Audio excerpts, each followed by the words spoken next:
fall for the okie doke. She's only playing nice right now. You know that girl is a crouching tiger, hidden dragon. Do not play dumb with us right now. Hey everyone, welcome back to my channel. If you haven't already, make sure to hit that subscribe button so you don't miss out on a single video. So let's jump into the Teen Mom 2 Season 8, Episode 8 recap, shall we?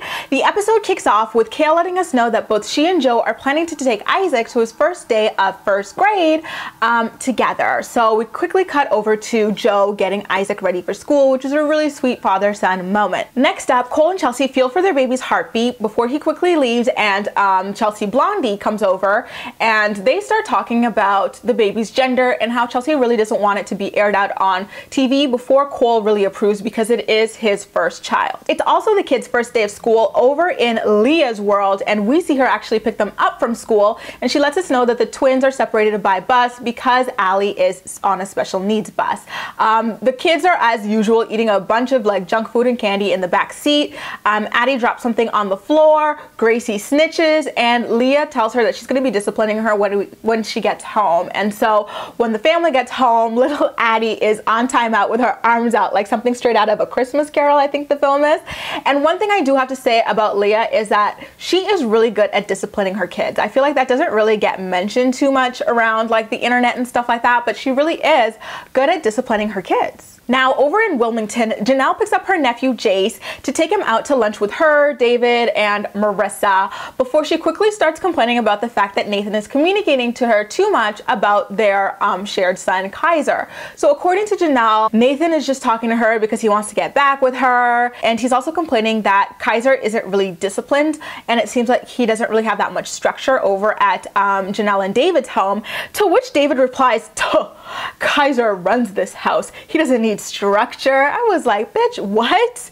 I hate people who think it's cute that their kids like run their households and that they don't need to discipline them at all, because those are the kids that no one can stand once school starts, because no one's ever told them no or taught them anything about boundaries and respecting other people's like opinions and feelings. And so Janelle once again reiterates the fact that she thinks that Nathan really just wants to get back together with her. Over in Delaware, we quickly see Jo and Isaac pick Kail up from home in order to all go to his first day of school together. It was a really great scene, but we all know that Kail is only playing nice because she is a single mom at this point and has no one to manipulate and use as Isaac's replacement father. Now we're back in the land of baby talking and clones. Yes, I'm talking about Chelsea's world, where her friends come over with a bunch of little sex toys for her bachelorette party. One of them being a giant blow-up doll that they decided to pump air into before Aubrey was out of the picture. So Aubrey comes around the corner, she's like, ooh, balloon. They're like, ah, don't look. She's like, why? Chelsea's like, you'll know when you're older. I thought that was so effing funny, you guys. Leah is back in Ohio with little Allie for a progress report on how she's doing. She quickly notes that Allie is continuing to fall and stuff, but to me it's like, why do you keep going to the doctors if you're just going to ignore what they tell you? You know, like, you're acknowledging that Allie continues to fall, yet you're not putting her in a wheelchair and you're not giving her a helmet.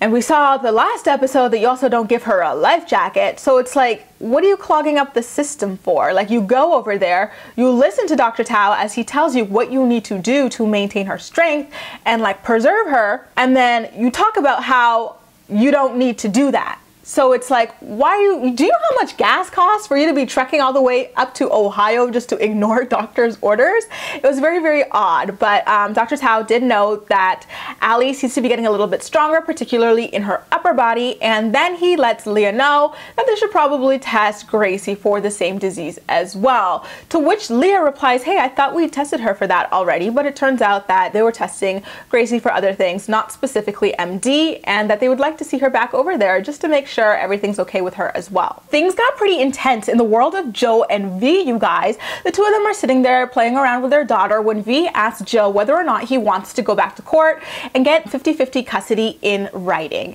And Jo, for some reason, was playing really dumb with her this entire scene, and it really did frustrate her. He was like, why would I do that? Like, I already get to see Isaac more than is written on paper.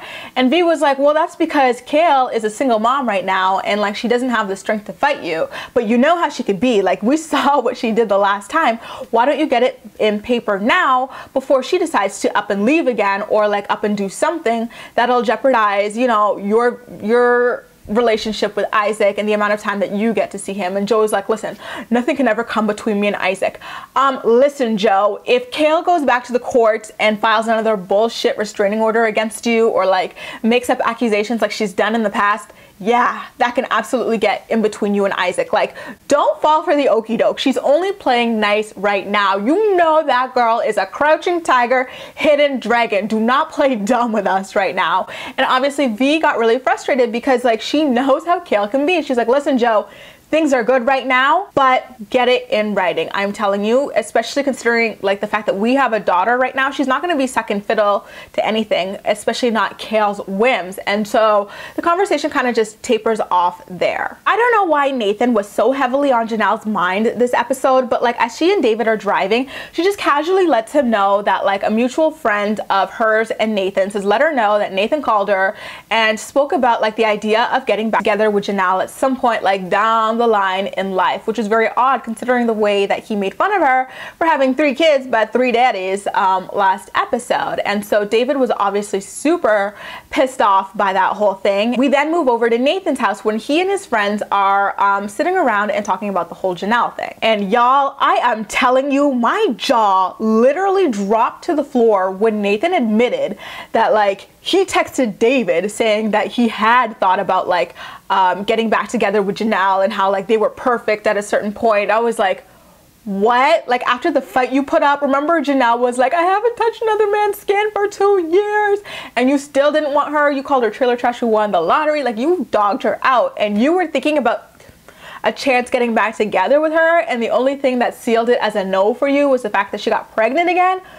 You were thinking about getting back together with her? Like, what? And the whole conversation was so confusing because in one breath, Nathan admits to thinking about getting back together with Janelle and then turning down the idea because of her latest pregnancy.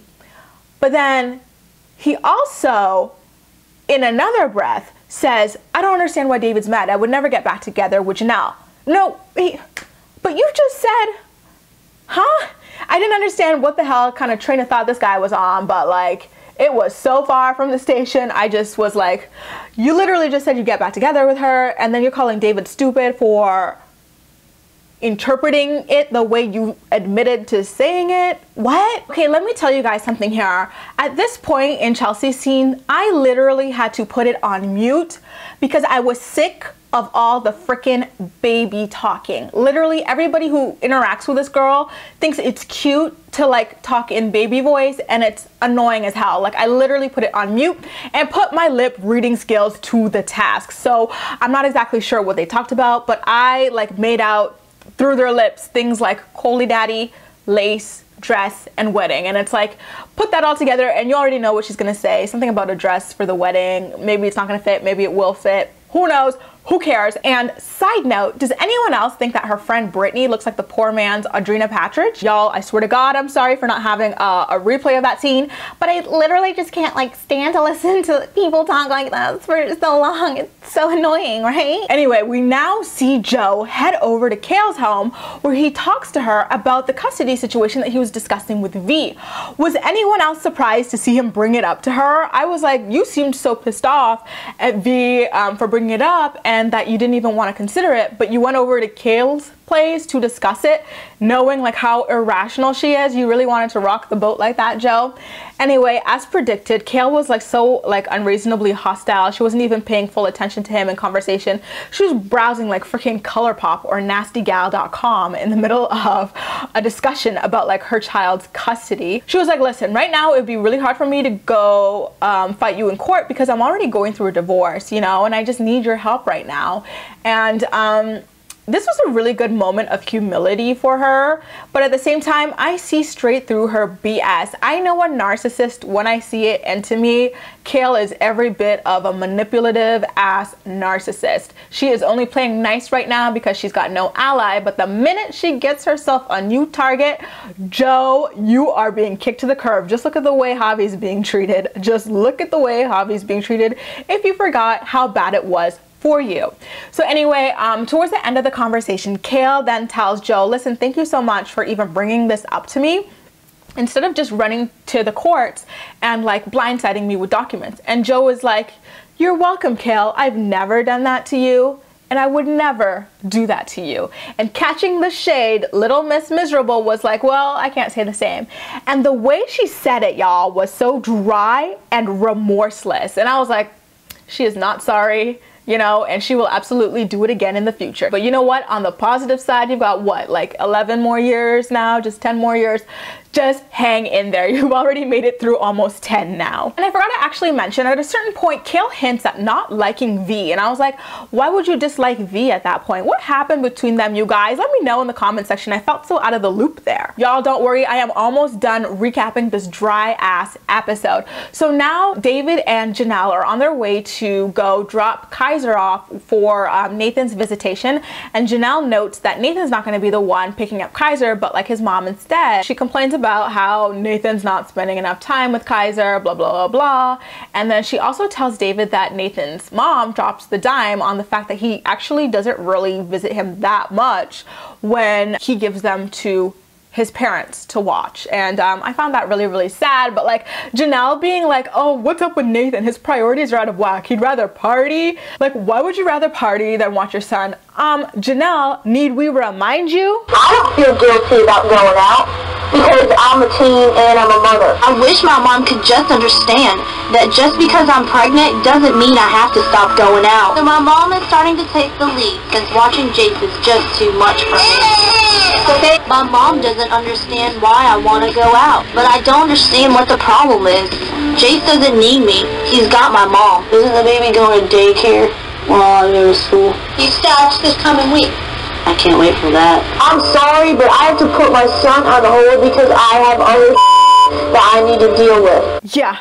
Didn't think so. And now back in the land of Leah, she calls up her friend to let her know that the doctors have decided that it's a really good idea to get Gracie tested for muscular dystrophy, just because both she and Corey are the carriers of the disease and you never know what may be lying dormant in her. And you guys, that concludes this episode of Teen Mom 2. Did anyone else find it to be a complete snooze fest? I know I effing did. Anyway, as usual, I'm more excited to hear what you had to say about the episode, so leave all your thoughts and opinions in the comment section down below, and as usual, we'll chat. You can also like this video, subscribe for more, and feel free to follow me across social media as well, where I do love chatting with you. That's all for now, and thank you so much for watching. As always, I'll see you next time.